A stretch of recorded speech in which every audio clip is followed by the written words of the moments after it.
हर हर महादेव। हम आरंभ कर रहे हैं शिव पुराण के रुद्र संहिता के प्रथम खंड का 16वां अध्याय, सृष्टि की उत्पत्ति। ब्रह्मा जी बोले, नारद, शब्द आदि पंचभूतों द्वारा पंचकरण करके उनके स्थूल आकाश, वायु, अग्नि, जल और पृथ्वी, पर्वत, समुद्र, वृक्ष और कला आदि से युगों और कालों को मैंने रचना की तथा और भी कई पदार्थ मैंने बनाए। उत्पत्ति और विनाश वाले पदार्थ भी मैंने निर्माण किए, परंतु जब इससे मुझे संतुष्ट नहीं हुआ तो मैंने माँ अम्बा सहित भगवान शिव का ध्यान करके सृष्टि के अन्य पदार्थों की रचना की और अपने नेत्र से मरीच को, हृदय से भृंगु को, सिर से अंगीरा को, कान से मुनि श्रेष्ठ पुलह को, उदान से पुलस्त को, समान से वरिष्ठ को, अपान से कृतु को, दोनों कानों से अत्रि को, प्राण से दक्ष को और गोत्र से तुमको, छाया से कर्दम मुनि को उत्पन्न किया। सब साधनाओं के साधन धर्म को भी मैंने अपने संकल्प से प्रकट किया। मुनि श्रेष्ठ, इस तरह साधकों की रचना करके महादेव जी की कृपा से मैंने अपने को कृतज्ञ माना। मेरे संकल्प से उत्पन्न धर्म मेरी आज्ञा से मानव का रूप धारण कर साधन में लग।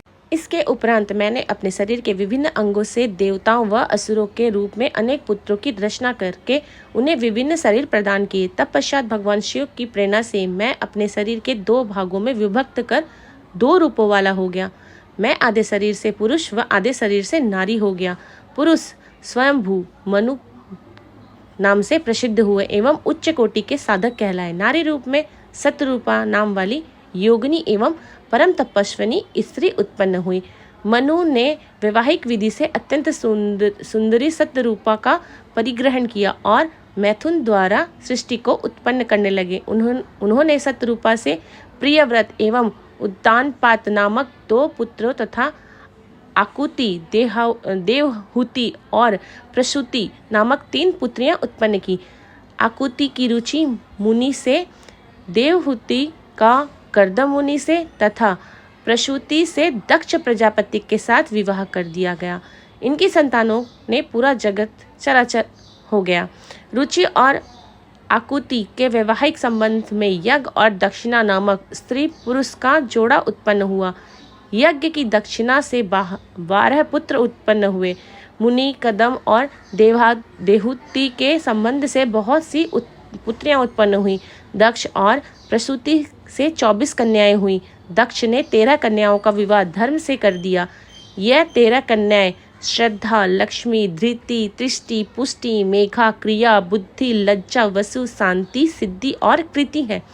अन्य 11 कन्याओं ख्याति, सती, संभूति, स्मृति, प्रीति, क्षमा, सन्नति, अनसुईया, ऊर्जा, स्वाहा और स्वधा का विवाह भृगु, शिव, मरीच, अंगिरा, पुलस्त्य, पुलह, कृतु, अत्रि, वशिष्ठ, अग्नि और पितर नामक मुनियों से संपन्न हुआ।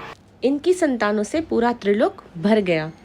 अंबिका पति महादेव जी की आज्ञा से बहुत से प्राणी श्रेष्ठ मुनियों के रूप में उत्पन्न हुए। कल्प भेद से दक्ष की 60 कन्याएं हुए।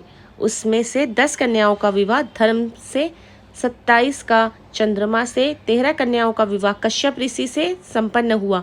नारद, उन्होंने 4 कन्याएं अरिष्टनेमि को ब्याह दी। भृंगु, अंगिरा और कश्यप से 2-2 कन्याओं का विवाह कर दिया गया। कश्यप ऋषि की संतानों से संपूर्ण त्रिलोक आलोकित है।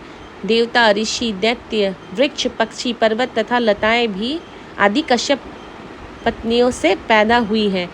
इस तरह भगवान शंकर की आज्ञा से ब्रह्मा जी ने पूरी सृष्टि की रचना की। सर्वव्यापी शिवजी द्वारा तपस्या के लिए प्रकट देवी, जिन्हें रुद्रदेव ने त्रिशूल के अग्रभाग पर रखकर उनकी रक्षा की, वे सती देवी ही दक्ष से प्रकट हुई थी। उन्होंने भक्तों का उद्धार करने के लिए अपनी लीलाएं की थी। इस प्रकार देवी शिवा ही सती के रूप में भगवान शंकर की अर्धांगिनी बनी, परंतु अपने पिता के यज्ञ में अपनी पति का अपमान देखकर उन्होंने अपने शरीर को यज्ञ की अग्नि में भस्म कर दिया था। देवताओं की प्रार्थना पर भी वे माँ सती पार्वती के रूप में प्रकट हुई थी और कठिन तपस्या करके उन्होंने पुनः भगवान भोलेनाथ को प्राप्त कर लिया था। वे इस संसार में कालिका, चंडिका, भद्रा, चामुंडा, विजया, जया, जयंती, भद्रकाली, दुर्गा, भगवती, कामाख्या, कामदा, अम्बा, मृडानी और सर्वमंगला आदि अनेक नामों से पूजी जाती है। देवी के यह नाम भोग और मोक्ष को देने वाले हैं। मुनि नारद, इस प्रकार मैंने तुम्हें सृष्टि की उत्पत्ति की कथा सुनाई। पूरे ब्रह्मांड भगवान शिव की आज्ञा से मेरे द्वारा रचा गया है। ब्रह्मा, विष्णु और रुद्र आदि तीनों देवता उन्हीं महादेव के अंश हैं। भगवान शिव निर्गुण और सगुण हैं। वे शिवलोक में शिवा के साथ निवास करते हैं।